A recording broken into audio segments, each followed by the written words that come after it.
So magandang umaga sa lahat. So ayan, magluluto ako ngayon ng pinopo ang manok. So kailangan ko ng lemongrass. Since marami kaming lemongrass sa labas, pinakuha ko na yung aming house mary ng lemongrass. Mga 3 siguro yung piraso. Plus gusto kong lagyan ng turmeric. So may tanim din naman kaming turmeric dito. So ayan yung hinarvest namin turmeric na fresh. Tapos kailangan ko ng niyog. Pinakain ko na rin yan sa aming security para mamaya pagluluto ko okay na lahat. So hugasan muna yung lemongrass bago mo ilagay sa loob ng manok yung dahon at saka yung katawan niya. Tinali ko lang siya para at least magkasya sa loob. Ngayon sa loob, pwede mo siyang lagyan kahit anong gusto mong ilagay. Pero ako nilagyan ko siya ng luya, yung fresh na turmeric, nilagyan ko din ng bawang, kaunting asin at saka kaunting paminta sa loob para at least may lasa na siya. Tapos after nyan, ginata ko naman yung niyog. So 2 beses ko siyang ginata.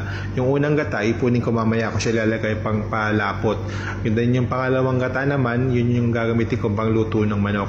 So sa labas, inhanda ko na rin yung mga kailangan ko. Kailangan ko din ng luya, turmeric din, nilagyan ko din ng turmeric. Kung wala kang fresh turmeric, pwede ka naman bumili ng turmeric powder sa market. Marami naman tinda nun. And then ayun, asin, nilagyan ko rin siya ng mga seasoning din kung ano yung gusto mong ilagay. Tapos inilagay ko na yung pangalawang gata and then ready na siyang lutuin.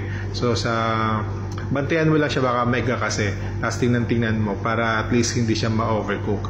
Ngayon nung naluto ko na yan yung una kong gata, mamaya alasin ko na rin muna yan. Tapos para kasi hindi mag-overcook yung manok kasi pag nag-overcook siya masyado siyang dry. So yan, nilalagyan ko ng sauce yung manok para at least manood yung lasa sa loob.